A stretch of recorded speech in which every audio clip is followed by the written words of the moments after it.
متنازع ترین واقعہ پڑھا کہ رسول اللہ نے ایک لشکر ترتیب دیا تھا. جب رسول کہہ رہے تھے اور رسول اس پہ تائید بھی کر رہے تھے، رسول اس حکم کی تعمیل پہ زور بھی دے رہے تھے، لیکن کیا وجوہات بنی کہ کچھ احباب نے، کچھ لوگوں نے رسول اللہ کے حکم کی نافرمانی کی.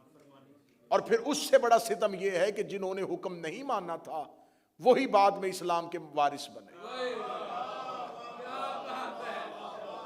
وہ کہ عام لوگ نہیں تھے، انہیں بعد میں مسند دی گئی، انہیں اعلیٰ عہدے دیے گئے اور انہیں نوازا گیا. خدا نے قرآن میں حکم دیا ہے، اہل علم تشریف فرمائیں، آج کی مجلس شروع ہو گئی. قرآن نے حکم دیا ہے کہ ہر ایک کو چاہیے کہ وہ اپنی زندگی میں وصیت کرے. یہ حکم ہے کہ تمہیں چاہیے کہ تم اپنی زندگی میں وصیت کرو تاکہ تمہارے بعد تمہارے ورثہ میں انتشار نہ ہو، جھگڑا نہ ہو.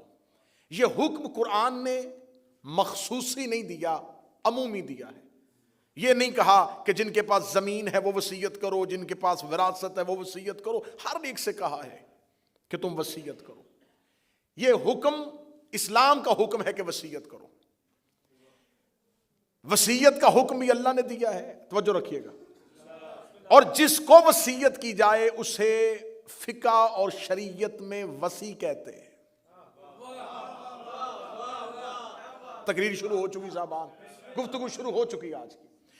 وصیت جس کو کی جائے اسے شرعی زبان میں وصی کہتے ہیں. اور اللہ کا حکم ہے کہ ہر ایک مسلمان کو چاہیے کہ وصیت کرے. یعنی کہ اللہ کہہ رہا ہے کہ ہر مسلمان کو چاہیے کہ وہ اپنی زندگی میں اپنا وصی منتخب کرے. جو قریب بیٹھو یہ تھوڑی زحمت فرما دینا. خدا چاہتا ہے کہ ہر ایک، بسم اللہ الرحمن الرحیم تشریف لیں، خدا چاہتا ہے کہ ہر مسلمان اپنی زندگی میں وصیت کرے اور اپنا وصی منتخب کرے. جس کو وصیت کی جائے اسے وصی منتخب کرے. یہ کیسے ہو سکتا ہے کہ اللہ مسلمان سے چاہے کہ وہ اپنی زندگی میں وصی منتخب کرے، اور جو اپنے اشاروں سے اسلام پھیلائے، جس کے لہجے کا نام قرآن ہو، اسے خدا وصی منتخب کرنے کا حکم نہ دے. آج ہم نے تاریخ کے ایک دوسرے موضوع کی جانب جانا ہے، اور آج مجھے آپ کے سامنے 3 حدیثیں پڑھنی ہیں. یہ تینوں کی تینوں حدیثیں مسلمانوں کے نزدیک مستند بھی ہیں، صحیح اسناد کے ساتھ ہیں، ان میں مسلمانوں میں کوئی جھگڑا نہیں. 3 حدیثیں پڑھوں گا جی. پہلی ہے حدیث کرتاس، دوسری ہے حدیث حوض، تیسری ہے حدیث ثقلین. اور اگلا لطف یہ ہے کہ تینوں حدیثوں کا تعلق کہیں نہ کہیں فاطمہ کے ساتھ.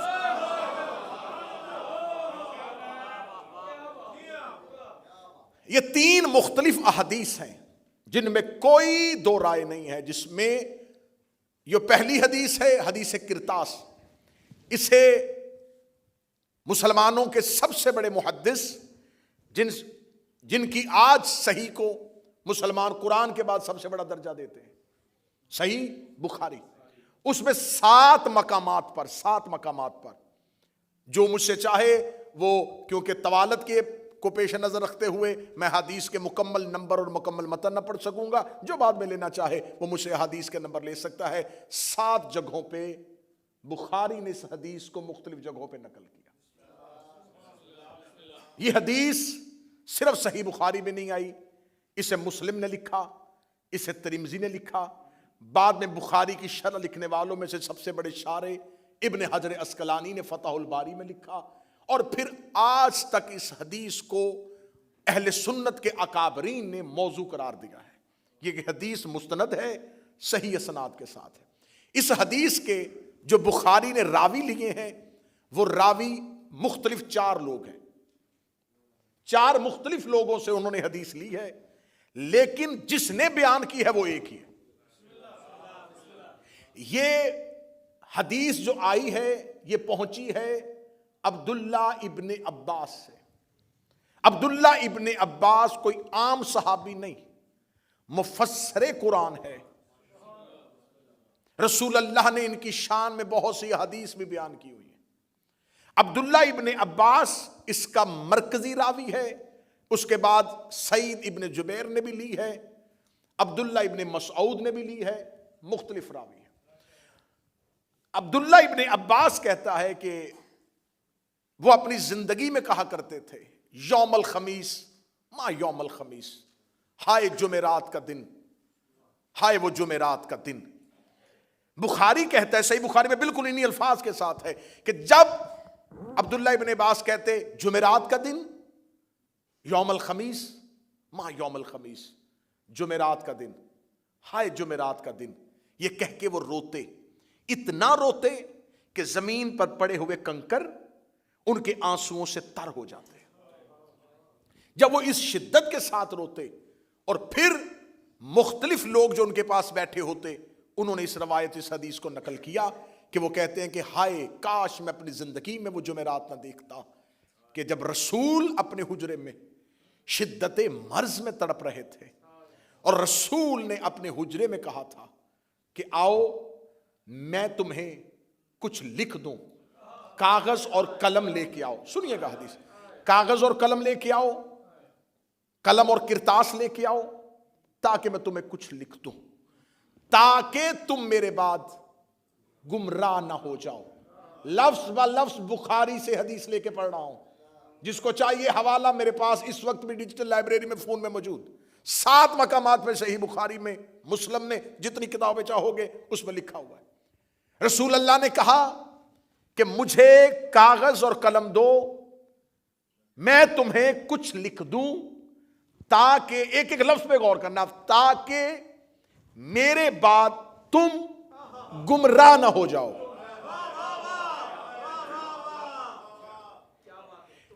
عبداللہ ابن عباس کہتا ہے کہ جو ہی رسول نے یہ لفظ کہا تو حجرے میں جو موجود لوگ تھے ان میں اختلاف پیدا ہو گیا۔ میں نے کل کی مجلس میں کہا تھا اختلاف نبی کی زندگی میں ہوا۔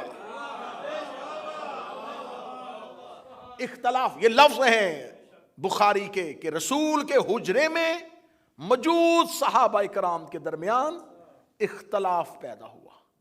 ایک گروہ کہہ رہا تھا کہ رسول مانگ رہے ہیں کاغذ قلم دو، ایک گروہ جن کی نمائندگی عمر ابن خطاب کر رہے تھے انہوں نے کہا کہ کاغذ قلم کی ضرورت نہیں، اور انہوں نے ایک لفظ کہا جو بخاری نے لکھ دیا ہے، حجر رسول اللہ۔ انہیں تو ہذیان ہو گیا ہے، یہ تو شدت مرض کے ساتھ بڑبڑا رہے ہیں، حسبنا کتاب اللہ، ہمیں اللہ کی کتاب کافی ہے۔ میں لفظ پڑھ رہا ہوں، اگر مجھے کہیں گے تو میں ابھی فون کھول کے بالکل بخاری کا وہی متن پڑھنا شروع کر دوں گا۔ جب انہوں نے یہ لفظ کہا تو رسول اللہ نے کہا قوموا انی، اٹھو میرے پاس سے چلے جاؤ، مجھے اس حال میں رہنے دو، میں اس میں خوش ہوں بجائے اس حال کے جس میں تم مجھے لے کے جا رہے ہو۔ یہ کہہ کے نبی نے ان کو حجرے سے نکال دیا۔ اس کے بعد عبداللہ ابن عباس کہتا ہے کہ سعید ابن جبیر کہتا ہے، عبداللہ ابن مسعود سے بھی نقل ہوا کہ ابن عباس کہتا ہے، اب بخاری نے دیکھیں آگے خیانت کیا ہوئی ہے، کہ پھر رسول نے 3 وصیتیں کی۔ پہلی وصیت کی کہ مشرکین کو جزیرہ عرب سے نکال دو، پہلی وصیت۔ دوسری وصیت کی میرے بعد آنے والے وفود کا ویسے ہی خیال رکھنا جیسے میں اپنی زندگی میں رکھتا تھا۔ سر اٹھانا میری شیعہ قوم کا نوجوان، میں سب سے بڑی علمی چوری اور علمی دہشت گردی آپ کے سامنے رکھنے لگا ہوں۔ اس کے بعد بخاری کہتا ہے کہ سعید ابن جبیر کہتا ہے کہ رسول نے کوئی تیسری وصیت بھی کی تھی جو ہم بھول گئے۔ 2 وصیتیں ہمیں یاد ہیں، تیسری وصیت کو یا تو ابن عباس نے ہمیں نہیں بتایا، یا سعید کہتا میں بھول گیا، یا اس کے بعد وانے کہتے ہم بھول گئے۔ لیکن بخاری نے 7 مقامات میں لکھا کہ وہ تیسری نبی کی وصیت امت تک نہیں پہنچی۔ یہ ہے وہ حدیث جسے کہتے ہیں حدیث کرتاس۔ اس کے اگر آپ نمبر چاہیں گے انٹرنیشنل کا جو نمبر جو بخاری کی مرکزی جلد ہے، یہ سب سے پہلے 114 نمبر پہ بخاری نے اس حدیث کو نقل کیا ہے. اس کے بعد یہ 6 مختلف مقامات پر حدیث آئی ہے، تھوڑے تھوڑے لفظ بدلے ہیں لیکن مرکزی متن تبدیل نہیں ہوا. یہ ہے سب سے پہلی حدیث. اب جب میں نے اس حدیث کو دیکھا کہ اس کو مخالفین مذہب نے اس حدیث کے بارے میں کیا لکھا ہے، تو انہوں نے اس حدیث میں مختلف قسم کے بہانے تراشے ہیں. انہوں نے پہلا بہانہ جو بیان کیا ہے، میں نے اس پہ اتنی محنت کی ہے کہ جنہوں نے اس حدیث کو دفاع کرنے کی کوشش کی ہے انہیں پڑھا بھی ہے، اور جو لکھتے نہیں انہیں سنا بھی ہے کہ آخر اس کا دفاع کیسے کر رہے ہیں، کس چیز کے ساتھ دفاع کر رہے ہیں. اب انہوں نے پہلا دفاع کیا کیا؟ انہوں نے کہا پہلا دفاع یہ ہے کہ جب رسول نے کہا تھا کہ مجھے کاغذ قلم دو، تو اس وقت صحابی کا انکار کرنا اس بات کی دلیل ہے کیونکہ رسول امتحان کی وجہ سے مانگ رہے تھے، امتحاناً مانگ رہے تھے، کیونکہ الیوم اکملت لکم دینکم کے بعد دین کامل ہو گیا تھا، کسی مزید فرمان کی ضرورت نہیں تھی. تو نبی صحابہ کا امتحان لینا چاہتے تھے کہ دیکھوں کہ میں ان سے کاغذ قلم مانگوں تو یہ مجھے دیتے ہیں، اگر یہ مجھے دیں گے تو پھر مجھے پتہ چل جائے گا کہ جب اللہ نے کہہ دیا ہے کہ دین کامل ہو گیا تو پھر یہ کسی اور نئی چیز کو کیوں لکھوا رہے ہیں. تو لہٰذا رسول صحابہ کا امتحان لے رہے تھے، تو صحابہ اپنے امتحان میں کامیاب ہو گئے، انہوں نے کاغذ قلم نہیں دیا. یہ پہلی طویل ہے. جامع الازہر مصر سے شروع کروں گا اور مرزا محمد علی انجینئر تک آ جاؤں گا جنہوں نے اس حدیث کو دفاع کرنے کی کوشش کی. دوسری طویل بیان کی. انہوں نے کہا دوسری وجہ یہ کہ حضرت عمر ابن خطاب سمجھ گئے تھے، ان کی دور اندیشی تھی کہ رسول اللہ کہیں کچھ ایسا نہ لکھ دیں جو بعد میں امت اس پر عمل نہ کر سکے اور گناہگار ہو جائے. یہ ہے دوسری تعویل. آئیے اب چلتے ہیں تیسری تعویل کی طرف. موضوع پسند ہے یا نہیں پسند ہے؟ تیسری تعویل کی طرف. تیسرا بہانہ کیا کیا؟ ان کا تیسرا بہانہ یہ ہے کہ جب رسول کہہ رہے تھے کہ کاغذ قلم لاؤ، اور اس وقت جو انکار کیا گیا وہ اس وجہ سے کہ رسول اس وقت شدید بیمار تھے اور صحابہ نبی سے بہت محبت کرتے تھے. انہیں خبر تھی کہ اگر نبی کچھ لکھیں گے تو نبی کو لکھنے میں تکلیف ہوگی، تو لہٰذا انہوں نے نبی کو لکھنے سے منع کیا. یہ ہے تعویلیں، یہ ہے بہانے. میری آواز صرف حسینیت تک نہیں، دنیا میں پھیلے گی. آپ کی وساطت سے میں پیغام پہنچانے لگا ہوں اپنے اہل سنت بھائیوں تک. تمہیں رسول کا واسطہ ایک شخص کو بچانے کے لیے،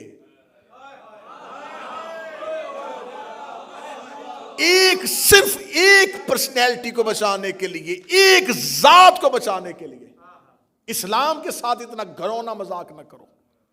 حقیقت کا سامنا کرو، حقیقت کو آنکھوں میں آنکھیں ڈال کے قبول کرو. اب تم نے 4 طویلیں کی جو تمہارے جامع الازہر مصر سے شروع ہوئیں اور جہلم میں بیٹھے ہوئے مرزا محمد علی تک اس نے یہی طویلیں پیش کی. یہی وجہ تھی، اس کے علاوہ کوئی وجہ نہیں تھی. آؤ ایک ایک طویل پہ بات کرتے ہیں. پہلی طویل، تم نے کہا کہ رسول نے امتحاناً کہا تھا. جب رسول نے امتحاناً کہا تھا تو جب صحابہ امتحان میں کامیاب ہو گئے تو رسول نے بجائے مبارک دینے کے حجرے سے کیوں نکالا؟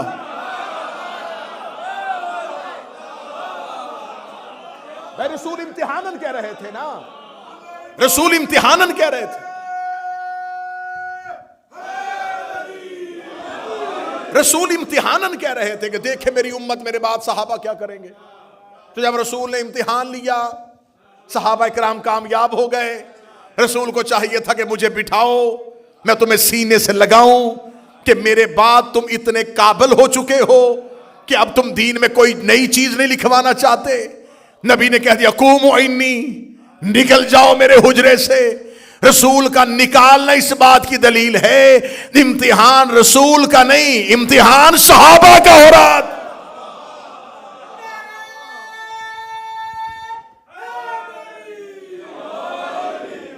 اب اس حدیث کو، اور میں جب اس پہ پورا تیار کر رہا تھا کہ اس حدیث کو ہم نے کیسے دفاعی پوزیشن پہ آ کے اس کا سامنا کرنا ہے، تو میں سب کو سن رہا تھا رائزہ، تو مجھے ایک یوٹیوب پر سکالر ہے مرزا محمد علی، اس نے اپنے اس حدیث پہ بحث کرتے ہوئے قبلہ کہا کہ یہ وہ ہڈی ہے حدیث کرتاس جسے نہ اہل سنت نگل سکتے ہیں نہ اگل سکتے ہیں۔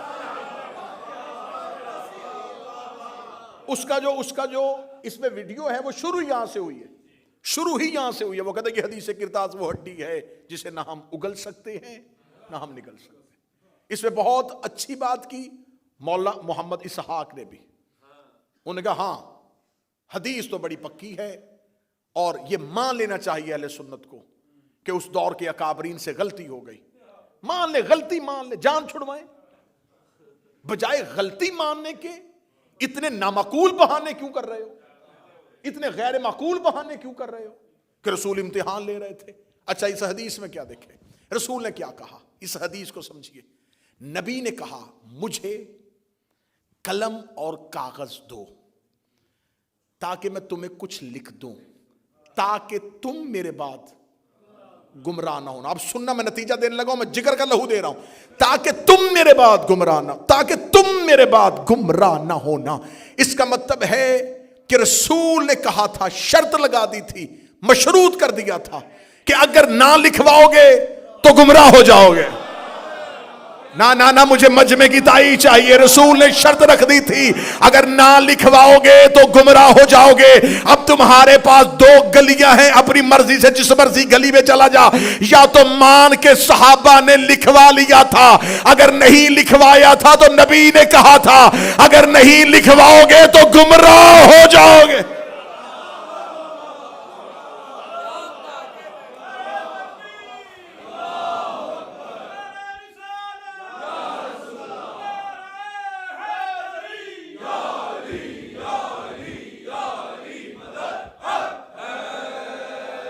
اگر نہ لکھواؤ گے تو گمراہ ہو جاؤ گے۔ اس کا مطلب ہے کہ جو اس وقت موجود تھے، حاضر تھے، رسول انہیں کہہ رہے ہیں اگر تم نے نہ لکھوایا، نہیں میں کائنات کے سب سے بڑے نبی کی حکمت پڑھ رہا ہوں۔ نبی نے فرمایا اگر تم نے نہ لکھوایا تم گمراہ ہو جاؤ گے۔ اس کا مطلب کہ آج تک امت میں جو گمراہ ہو رہا ہے، کیونکہ ہم تو وہاں تھے ہی نہیں۔ بولو جو حسین کے نوکر بیٹھے ہو، میرا آج کا اہل سنت بھائی، تم بھی وہاں پہ نہیں تھے، فرقے بنے ہی نہیں تھے۔ جب تم بنے ہی نہیں تھے تو اس کا مطلب کہ آج جو گمراہ ہو رہا ہے، ہم تو وہاں پر تھے ہی نہیں، وہاں پر تو کچھ اور لوگ موجود تھے جنہیں نبی نے کہا تھا اگر تم نے نہ لکھوایا تو تم گمراہ ہو جاؤ گے۔ اس کا مطلب وہ گمراہ ہوئے تھے کاغذ قلم نہ دینے کی وجہ سے، قیامت تک امت گمراہ ہوگی ان کی وجہ سے۔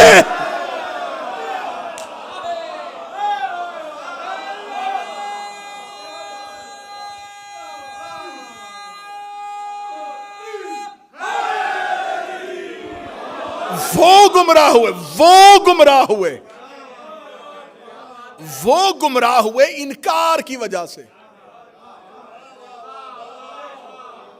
اب جو گمراہ ہوگا، نہ ہم سے نبی نے مانگا،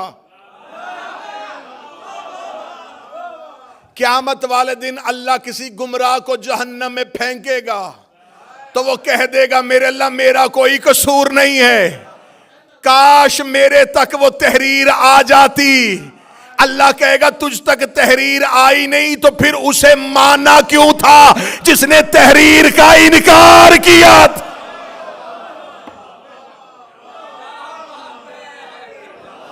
امت گمراہ،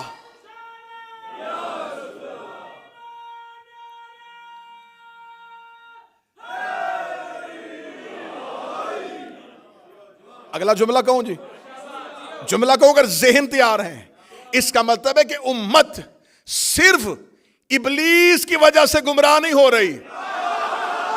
بول سکو جو بولو جو حسین کے نوکر بیٹھے۔ اس کا مطلب ہے کہ امت صرف شیطان کی وجہ سے نہیں، اس کا کام ختم ہو گیا.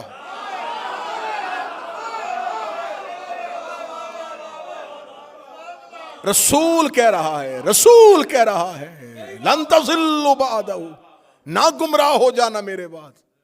جب رسول کہہ رہا ہے کہ گمراہ ہو جاؤ گے، تو یہ وہی رسول ہے جس نے اسی زبان سے کہا تھا اللہ ہے. اسی رسول نے کہا تھا فرشتہ ہے، اسی نے کہا تھا جنت ہے، اسی نے کہا تھا جہنم ہے. پورا اسلام اس نبی کی زبان کی وجہ سے، اور وہ کہہ رہا ہے ہو جاؤ گے.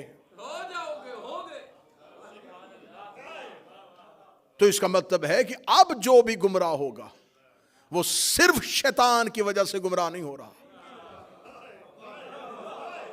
لکھوا لیتے جب رسول کہہ رہے تھے تو آؤ، میں نے پہلے کہا تھا ایک شخص بچانے کے لیے تم نے دفاعی پوزیشن لی، ہم اس دفاعی پوزیشن میں سامنے آئے ہیں. اگر یہ امتحان مقصود تھا حجرے سے کیوں نکالا؟ اچھا، دوسری دلیل کیا دی؟ دوسری دلیل یہ کہ انہوں نے دور اندیشی سے یہ فیصلہ کر دیا تھا کہ رسول کہیں کچھ ایسا نہ لکھ دیں جو بعد میں مسلمانوں سے ہو نہ سکے اور وہ گناہ گار ہو جائیں. اچھا، یہ بات نبی کے ذہن میں نہیں آئی.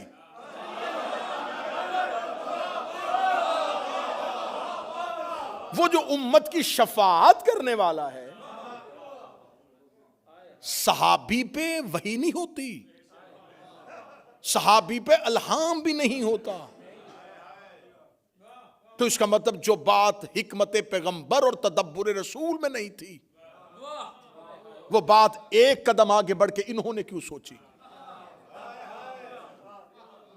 پھر تیسری طویل بیان کی کہ محبت کی وجہ سے رسول کہہ رہے تھے اور یہ سمجھ رہے تھے کہ رسول کو لکھنے میں تکلیف ہوگی. آئیں قرآن سے پوچھیں کہ محبت رسول اپنی سوچ کی وجہ سے ہوتی ہے یا اطاعت کی وجہ سے ہوتی؟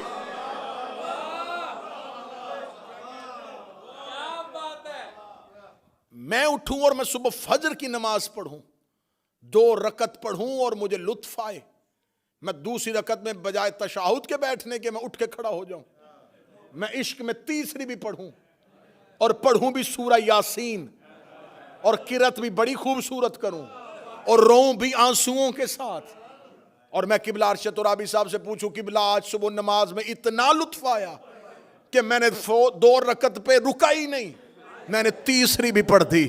یہ فوراً کہیں گے دوبارہ نماز ادا کر کیونکہ تیری نماز باطل ہو گئی. میں نے کہا تیسری رکعت میں یاسین پڑھی تھی، رکوع میں رویا بھی بڑا تھا. انہوں نے کہا 2 پڑھی تھی تو اطاعت تھی، تیسری پڑھی تو بغاوت ہو گئی.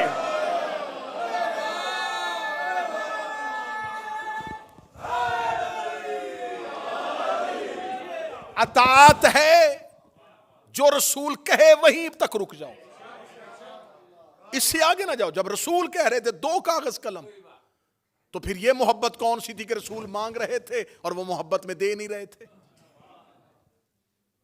اب دیکھیں سامنے دشمن بھی بڑا شاطر ہوتا ہے. انہوں نے یہ طویلیں بیان کی، جب ہمارے علماء نے آگے سے دفاع کیا انہوں نے پھر آگے سے ایک پوزیشن اور لی.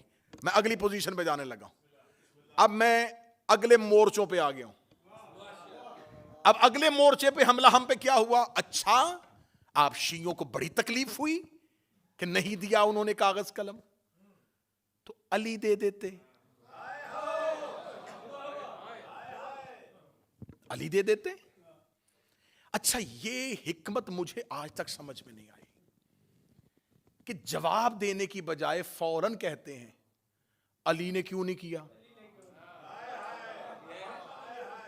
علی نے تلوار کیوں نہیں اٹھائی، علی نے یہ کام کیوں نہیں کیا، علی نے یہ کام کیوں نہیں کیا. اچھا چلے آئیں. کہتے ہیں جی کہ اس وقت ایک ترک ہے بخاری کا جس میں اس نے لکھا ہے کہ اس وقت حجرے میں صحابہ اور اہل بیت، لیکن جو ہمارے محدثین نے بتایا انہوں نے کہا وہ اہل بیت سے مراد اہل کسان نہیں بلکہ اہل بیت سے مراد جو گھر میں لوگ رہتے تھے وہ اس وقت حجرے میں موجود تھے.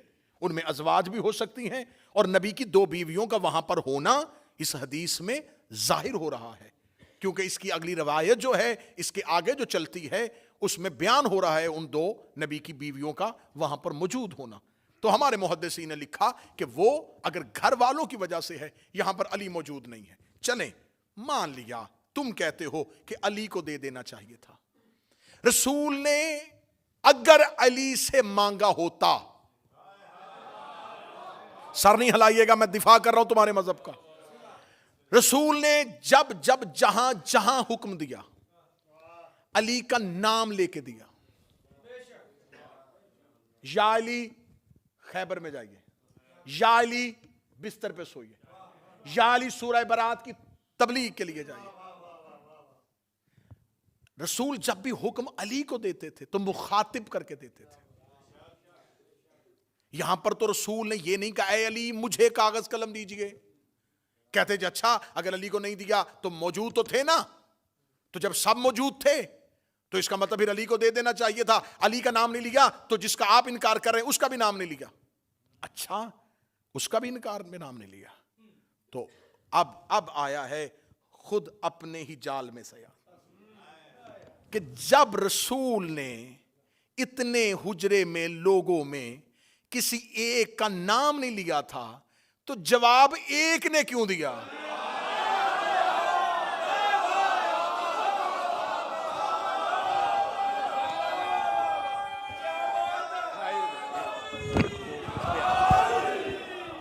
جواب ایک نے کیوں؟ معذرت،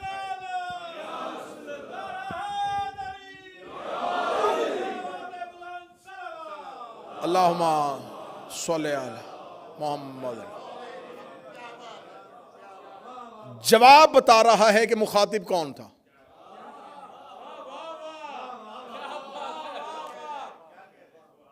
تو انہوں نے تو بول کے خود ثابت کر دیا، جب اتنے لوگ موجود تھے سارے چپ تھے، تو جب ان کا نام ہی نہیں لیا، تو جب علی چپ تھے تو وہ بھی چپ رہتے۔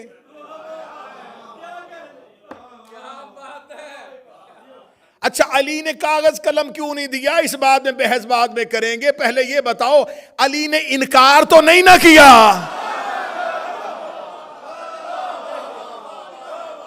مولا علی نے معاذ اللہ نبی پہ ہذیان کی تہمت تو نہیں لگائی، تو یہ انکار کیوں کیا گیا؟ دوسری ایک اور سکالر اٹھا، اس نے کہا دیکھیں یہ بات شیعہ ذاکرین کرتے ہیں اور شیعہ علماء کرتے ہیں، لیکن انہیں یہ بتانا چاہیے اپنی قوم کو کہ جب رسول اللہ یہ حکم دے رہے تھے تو جب رسول کو پتا تھا، عالم الغیب تھے، شیعہ تو کہتے ہیں نبی کے علم غیب کے ماننے والے ہیں، تو یہ نبی کے علم غیب کے معتقد ہیں، تو پھر ان کو یہ ماننا چاہیے کہ جب نبی کو خبر تھی کہ مجھے کاغذ قلم نہیں دیں گے تو نبی نے مانگا کیوں؟ این آخری وقت میں نبی اپنے آخری لمحوں میں آخری سانسوں میں کیوں وہ چیز مانگ رہے ہیں جس کے بارے میں نبی کو اندیشہ بھی ہو کہ یہ مجھے انکار کریں گے، اس سے مجھے تکلیف ہوگی، جھگڑا ہو جائے گا، امت گروہوں کا شکار ہو جائے گی، مجمع سارا چپ بھی ہو جائے، جہاں مجھے بات پہنچانی میں وہاں پہنچانے لگا ہوں۔ جب اللہ کو پتا تھا شیطان نے سجدہ نہیں کرنا، اس نے حکم دیا کیوں تھا؟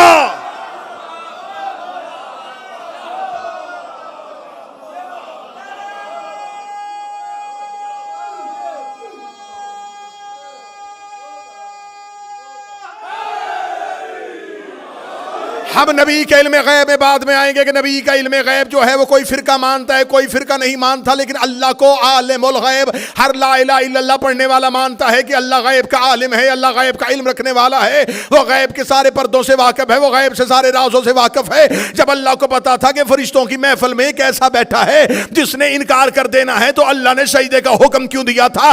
اللہ کو پتا تھا کہ اس کے دل میں آدم کا بغض ہے، اس کے دل میں آدم کے لیے نفرت ہے۔ اللہ کو پتا تھا کہ جب تک میں آدم کی خلافت کا اعلان نہیں کروں گا اس کی دل کی منافقت زبان پہ نہیں آئے گی۔ اللہ نے آدم کی خلافت کا اعلان کیا تاکہ منافقت باہر آئے، نبی نے کاغذ قلم مانگا تاکہ منافقت باہر آئے۔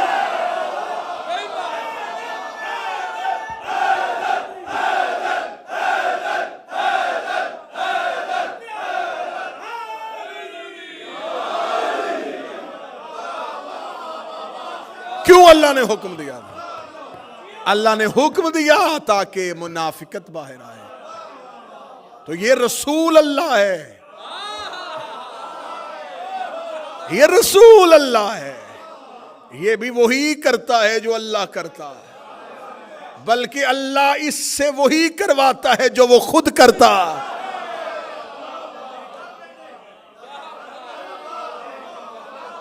اللہ نے کیا تھا تاکہ منافقت باہر آئے, نبی نے بھی کیا تاکہ منافقت باہر آئے. اللہ سجدے کا حکم نہ دیتا. حسینیہ بریڈ فورڈ گرد و نواح والو, برطانیہ والو, جملہ بہت مشکل سے قبول ہونے والا لیکن کرنا. اللہ اگر حکم آدم کے سجدے کا نہ دیتا تو آج تک شیطان بھی علیہ السلام ہوتا.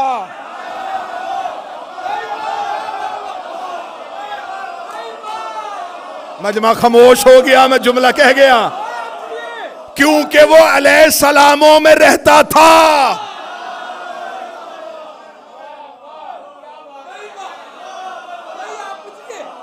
اگر اللہ حکم نہ دیتا وہ آج تک نہ ہم سے پکڑا جاتا.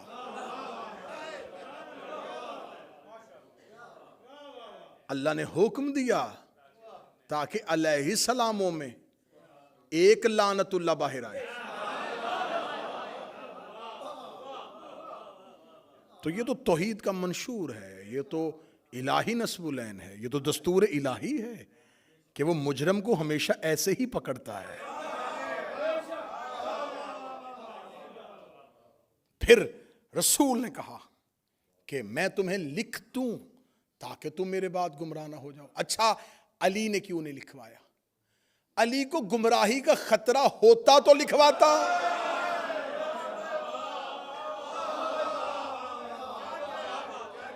لکھوا لیتے, علی تم لکھو قرآن کی حاشیے میں کہ علی کو گمراہی کا اندیشہ تھا.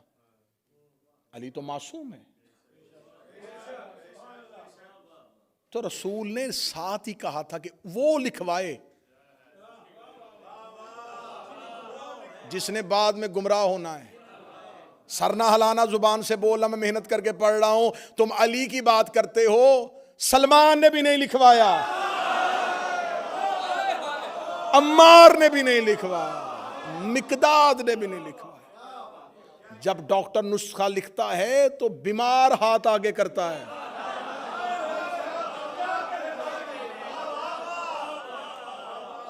ڈاکٹر ایک مریض کو نسخہ لکھ کے دے رہا اور ساتھ ایک صحت مند بیٹھ کے کہے ایک کاپی مجھے بھی دے دیں, یا وہ کھانستا ہوا مریض اس صحت مند سے کہہ دے اچھا موقع ہے, لکھ رہا ہے تو بھی لکھوا لے. وہ کہے گا میں لکھواؤں کیوں, مجھے مرض ہی کوئی نہیں, تاکہ تم میرے بعد گمراہ نہ ہو جاؤ. یہ پہلی حدیث میں نے پڑھ دی, یہ حدیث کرتاس. دوسری حدیث پھر لکھ دی بخاری نے. اب میں کیا کروں, نبی سے لکھوائی نہیں اور صحیح بخاری میں 7 دفعہ لکھ دی.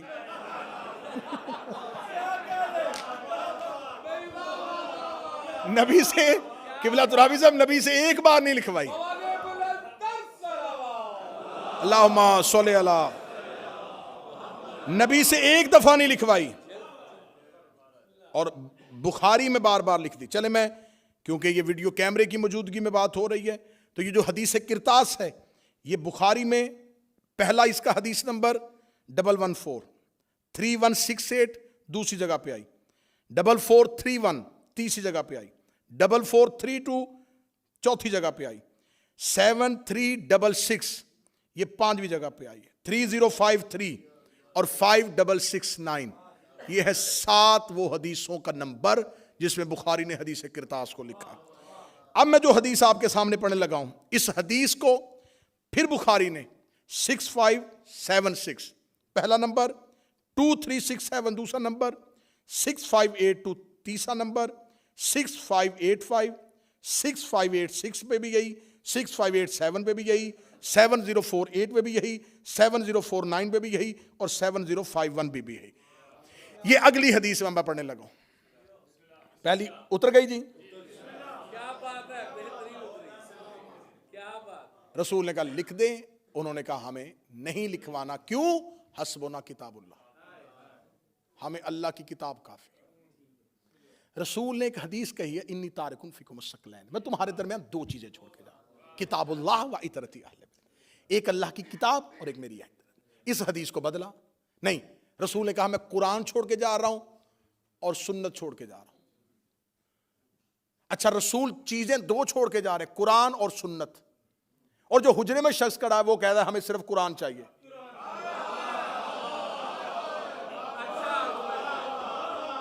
اب تم نے حدیث تم نے بدلی، ہم نے نہیں بدلی، حدیث تم نے بدلی ہے، اب تمہاری بدلی حدیث تمہارے گلے میں آنے لگی ہے۔ تم نے کہا نبی دو چیزیں چھوڑ کے گئے، ایک قرآن اور ایک سنت، یہ حدیث بھی تمہاری ہے اور جو حجرے میں بول رہا ہے وہ بھی تمہارا ہے، وہ کہہ رہا ہے ہمیں صرف قرآن چاہیے۔ اب سر نہیں، مجھے مجمع کی زبان سے تائی چاہیے۔ جب اس نے کہہ دیا تھا ہمیں صرف قرآن کافی ہے تو تمہارا فرقہ اہل قرآن ہونا چاہیے تھا، اہل سنت نہیں ہونا چاہیے۔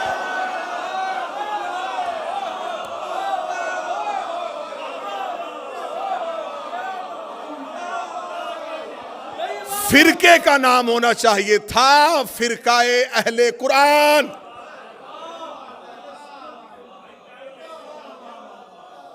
کیونکہ صرف قرآن کافی ہے، ہمیں صرف قرآن کافی ہے۔ پھر آج میرا اہل سنت بھائی جو اس مجمع میں موجود ہے یا جو جہاں جہاں سنے گا، آج کے بعد یا اس شخص کو ماننا یا حدیث ماننا، دو نمبری مذہب میں تو نہ کرو کہ اسے بھی مانو جو کہہ رہا ہے کہ قرآن کافی ہے، پھر بعد میں حدیث کو بھی مانو۔ اگر حدیثیں پڑھنی ہیں تو پھر اسے چھوڑو، اگر اس کی فرما برداری کرنی ہے، اسے ماننا ہے، اس پر یقین رکھنا ہے، پھر احادیث کا انکار کرو، کیونکہ اس نے مجمع عام میں کہا ہے کہ حسبنا کتاب اللہ، ہمیں اللہ کی کتاب کافی ہے۔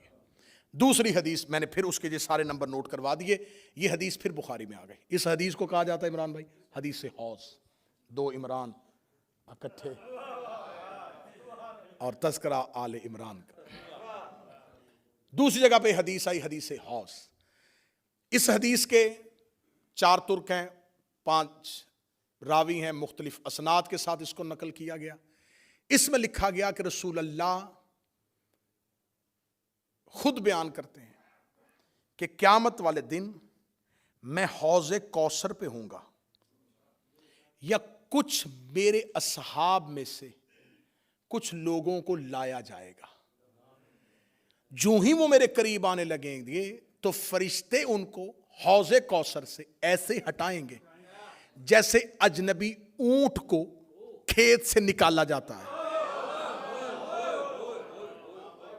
وہ انہیں ہٹائیں گے، دھکے مار کے ہٹائیں گے۔ ایک اجنبی اونٹ، یہ عرب کی مثال ہے کہ ایک چرتا ہوا اونٹ کسی کے کھیت میں چلا جائے تو وہ پلیز کہہ کے تو نہیں اسے نکالے گا، اس کسان کو کتنی تکلیف ہوگی جس کی فصل کو ایک آوارہ اونٹ آ جائے۔ اب میں نہیں بیان کر سکتا کہ قیامت والے دن کیا ہوگا، بس تم اپنے ذہن میں اپنے معاشرے کی مثال رکھ دو کہ جیسے وہ نکالتا ہے ایسے فرشتے انہیں ہٹائیں گے، پیچھے کر دیں گے حوض کوثر سے، اور نبی کہیں گے میرے اللہ یہ میرے اصحاب ہیں۔ حدیث میں لفظ اصحاب آیا میرے پاس موجود، رسول کہیں گے میرے اللہ یہ میرے اصحاب ہیں، یا فرشتے کہیں گے یا رسول اللہ انہوں نے تیرے بعد تیرے دین کو بدل دیا تھا اور گمراہ ہو گئے تھے۔ بولو جو علی کے نوکر بیٹھے ہو، جو حسین کے عزادار بیٹھے ہو، انہوں نے تیرے بعد تیرے دین کو بدل دیا تھا اور گمراہ ہو گئے تھے۔ یہ کہاں سے ہٹائے جائیں گے؟ حوض کوثر سے۔ یا رسول اللہ اگر آپ نے، اور یہاں پر لفظ آیا ہے کہ میرے اصحاب میں سے، شکر ہے کہ حدیث لکھنے والوں نے اصحاب لکھ دیا ہے۔ یہ اس علمی جرت کو سلام کرنا چاہیے کہ یہاں اصحاب لکھ دیا ہے کہ میرے اصحاب میں سے کچھ لوگ آئیں گے جن کو ہٹا دیا جائے گا. انہیں طوبہ سے نہیں فرشتوں نے ہٹایا, فرشتے پہنچاتے پہنچاتے انہیں حوض کوثر تک لے آئے. جب ان کو ہٹانا ہی تھا تو فرشتے تو معصوم ہیں, انہیں محشر کی عدالت میں پہلے ہی ہٹا دیتے. وہاں نہیں ہٹایا, طوبہ پہ نہیں ہٹایا, جہاں نامہ اعمال تل رہے تھے وہاں نہیں اٹھایا. حوض کوثر آخری چیک پوسٹ ہے جنت کے باہر.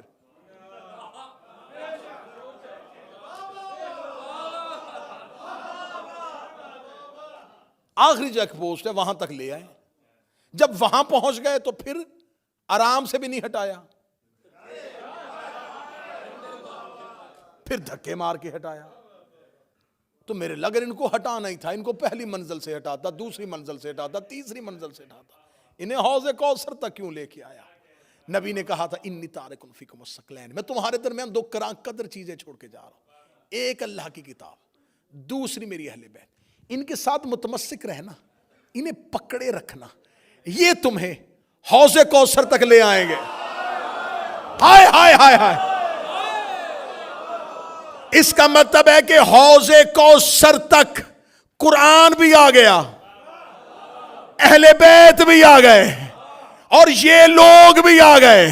جب یہ لوگ حوض کوثر میں پہنچے تو قرآن بھی وہی کھڑا تھا, اہل بیت بھی وہی کھڑے تھے. جب قرآن اور اہل بیت کو دیکھا, فرشتوں نے انہیں فوراً ہٹانا شروع کر دیا. میرے لب دھکے مار کے کیوں ہٹایا؟ فرمایا اس لیے کہ اللہ قرآن میں وعدہ کر چکا ہے, انما یرید اللہ لیذھب عنکم الرجس. اہل بیت اللہ تم سے ہر رجس کو دور ہٹا.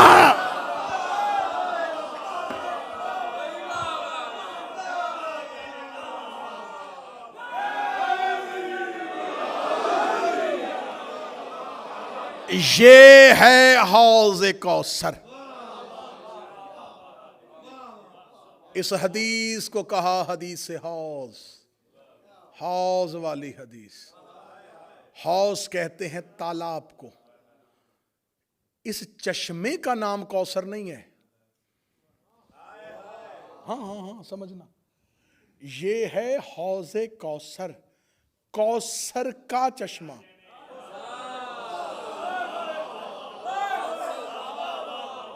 اس کا اپنا نام کوثر نہیں.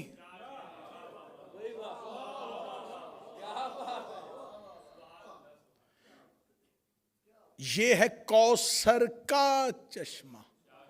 اس کا مطلب کوثر اور ہے, چشمہ اور ہے. اگلے جملے تک مجھے عزادار ماتمی کی تائی چاہیے. فرشتے انہیں گھسیٹ کر کوثر تک لے کے آئے تھے.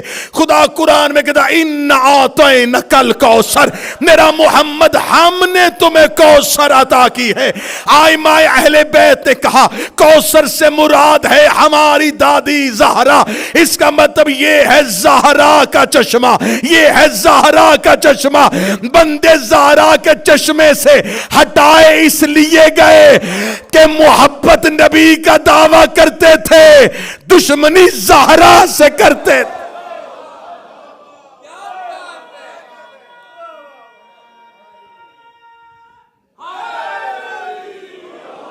جنہیں ہٹایا گیا وہ ڈائریکٹ زہرا کے دشمن تھے.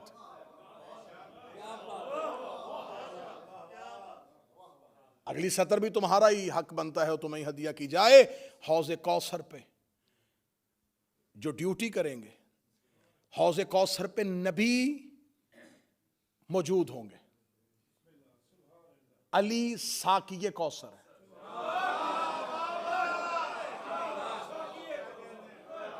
رسول اس چشمے پہ کھڑے ہوں گے, علی پلا رہے ہوں گے, حسنین دے رہے ہوں گے, مصطفیٰ بھی وہیں, مرتضیٰ بھی وہیں, حسنین بھی وہیں. 4 معصوموں کی ڈیوٹی ہے اس چشمے پہ. اب سننا جو عقیدے والے بیٹھے ہو، قبر میں فرشتے آئیں گے، حشر میں فرشتے کھڑے ہوں گے، نامہ اعمال فرشتے ہاتھوں پہ دلوا رہے ہوں گے، قیامت کا اعلان فرشتے کریں گے، ملک الموت روح قبض کرے گا، حوض کوثر تک پہنچتے پہنچتے اللہ نے ہر ڈیوٹی ملائکہ کی لگائی ہے، لیکن حوض کوثر پہ اللہ نے کسی فرشتے کی ڈیوٹی نہیں لگائی۔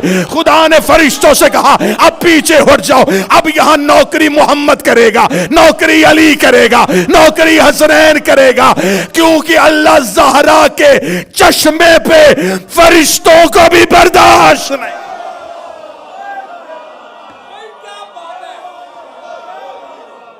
اللہ زہرا کے چشمے،